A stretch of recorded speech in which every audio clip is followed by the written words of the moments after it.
অবস্থা, ভাইটা খালি ভাড়া না দিয়ে পালায় যায়, এই যন্ত্রণা আর ভাল লাগে না। আসসালামু আলাইকুম ভাই। ওয়ালাইকুম সালাম। আপনি এতদিন পর? ভাই আপনার পায়ে ভালো এলো, তাই নেন আমার 3 মাসের রুম ভাড়া। 3 মাসের ভাড়া দিলেন ভালো কথা, কিন্তু 3 মাস আগে যে 10 দিনের কথা বলে দেশে গেলেন, এতদিন পরে আসলেন, কারণ কি? মার চিকিৎসা করাইতে গেছিলাম, কিন্তু ভাই আমার মা মারা গেছে। আপনার মা মারা গেছে, বিষয়টা আপনি আমাকে জানাবেন না? আপনার সাথে আমার এত ভালো একটা সম্পর্ক।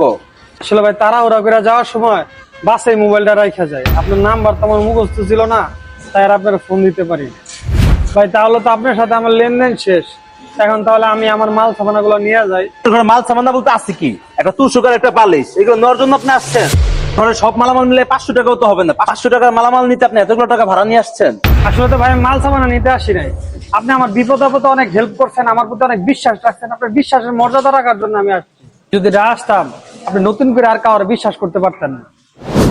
আপনি আমার বিশ্বাসের মর্যাদা রাখার জন্য এত দূর থেকে আসছেন, আর আমি আপনার নিয়ে কি কি ভাবতেছিলাম। ঠিক আছে ভাই, ভালো থাকেন, আমার জন্য দোয়া করবেন। আমি তাহলে এখন যাই। আরে ভাই, আপনি কই যান গা? ভাই দেশে চলে যাই। আপনি শুধুমাত্র আমার টাকাগুলো দেওয়ার জন্য এত দূর থেকে আসছেন? তা দেশে যাই কি করবেন ভাই? দেশে তো কিছু নাই, দেশে যাবো যা কাজ করবো তাই করবো, খেতে খামারে কাজ করা, মাটি কাটা, যা পাই তাই করবো। ভাই, আপনার মতো সৎ লোক তো আমি হাতছাড়া করতে পারি না। আজকে থেকে আপনি আমার বাড়ির ম্যানেজার, আমার সবগুলো বাড়ি আপনি দেখাশোনা করবেন।